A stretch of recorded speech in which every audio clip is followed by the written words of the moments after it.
You swear that the testimony you're about to give in the matter now under consideration shall be the truth, the whole truth, and nothing but the truth, so help you God. Yes.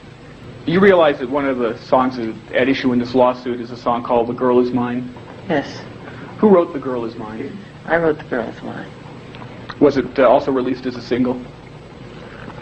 Yes, the first single off of Thriller.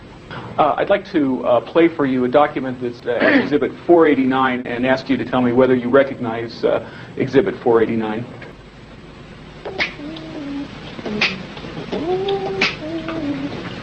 I'm going to stop the Exhibit 489 for a moment and ask you, Mr. Jackson, whether you recognize that. Yes, that's me writing the parts to "The Girl Is Mine," creating it. What were the circumstances under which you started making Exhibit 489? Well, just a tape recorder there and making sounds like. Every night she walks right in my dreams. Says I met her from the start. I have an objection. Well, that's how I did it.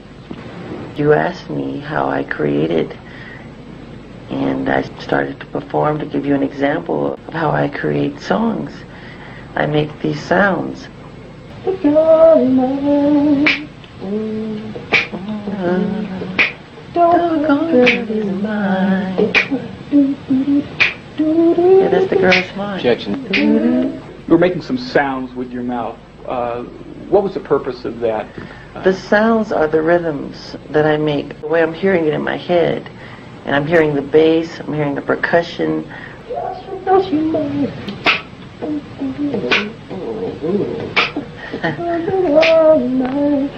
I'll stop there. You were making some noise where you just laughed. What were you doing? I was imitating a Moog bass, where you play the bass on a keyboard, but you have this little stick where you go. Thank you.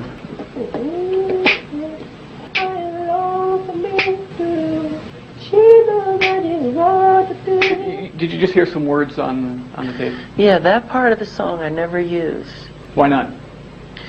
Because it went in another direction. And I can tell by listening to that where it's going to go. It's probably going to go da-da-da-da-da. Because it's most likely to go in that direction. I haven't heard this since then.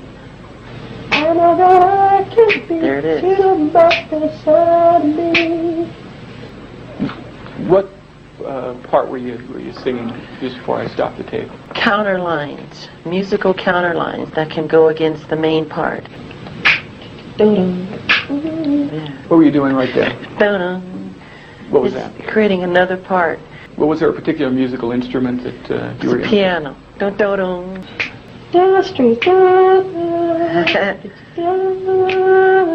What'd you say right there?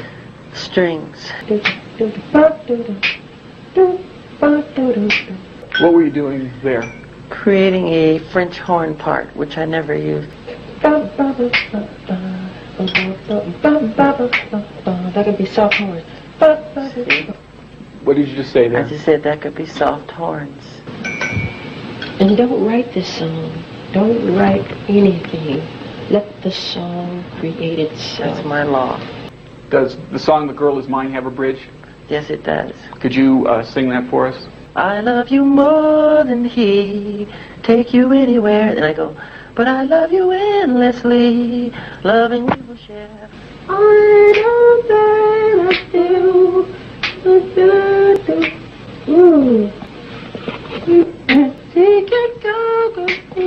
It's very difficult sometimes. You only have one voice, but you're hearing full chords. Before this lawsuit was filed, did you ever hear a song called "Happy Go Lucky Girl"? No. When you wrote "The Girl Is Mine," did you copy from anyone else's song? No. Was "The Girl Is Mine" written by you and you alone? Written by me and me alone. Do you know anybody named Clifford Rubin? Doesn't ring any bells. Do you know Reynard Jones? Yes. Did you ever copy any songs provided you by Reynard Jones? No. Are you familiar with the song "Thriller"? Yes. Turning to another subject, you realize that Joseph Jackson is one of the defendants in this case? I heard. Who's Joseph Jackson? My father. Finally, I'd like to turn to "We Are the World." How did you become involved with "We Are the World"? Quincy Jones called. He said it would be very important for the children. He know how important that is to me. So I said, I'll do it. So I got together with Lionel, goofed off for 2 days doing nothing. Because we go way back since I was like 8 years old or something. Then on the third day, I woke up with this melody in my head. Did Mr. Ritchie bring any melody to you at any time? Can you sing it? It went da-dee-da-da-dum, da-dee-da-da-dum, and that was it. Did you like it? Yeah, I said, that's nice.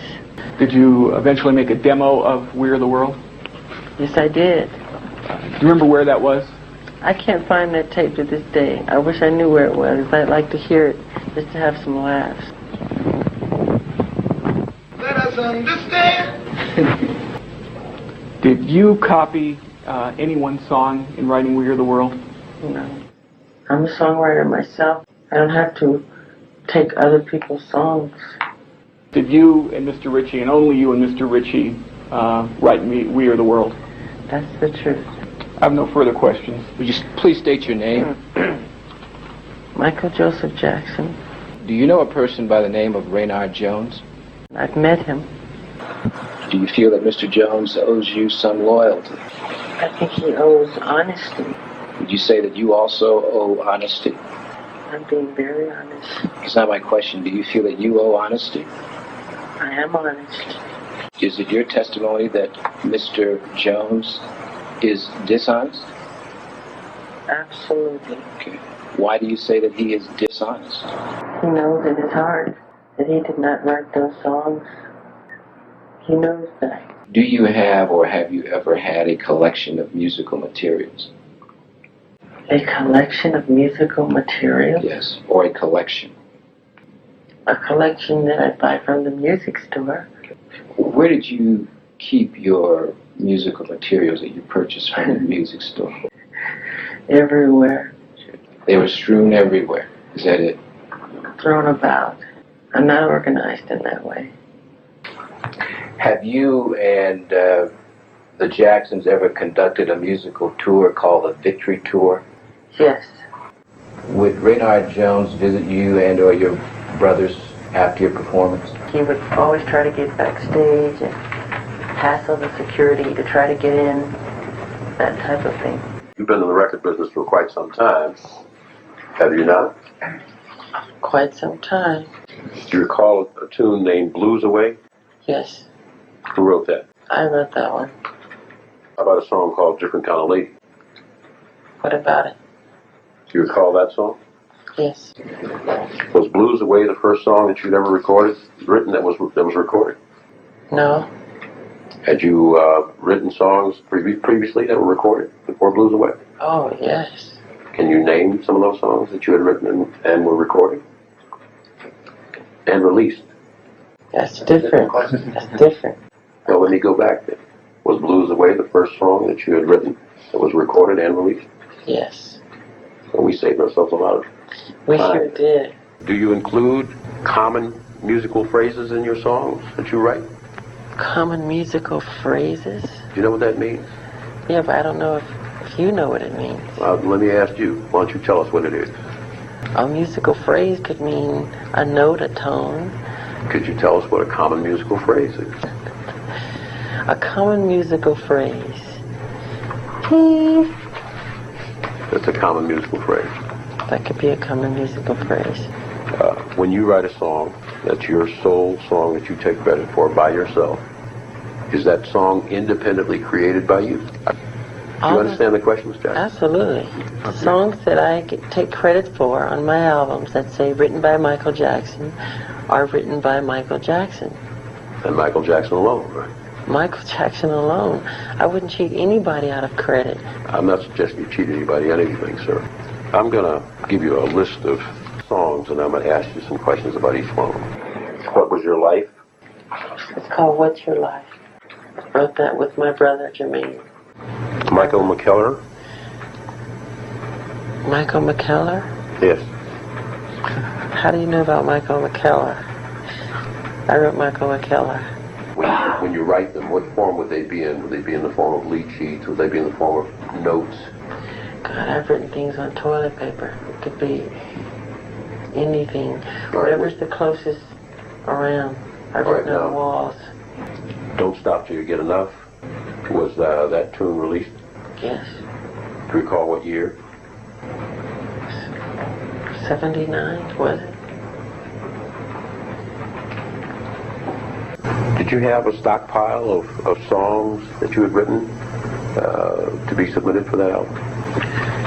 When I write songs for an album, I'll write 50 to 60 songs just for 9 songs, you know, and I'll pick from those. Muscles, did you write that? Yes. How do you know Reynard Jones? A friend of my brother's over the years. Do you consider him a friend of yours? No. Why not? Well, a friend wouldn't do this, would he?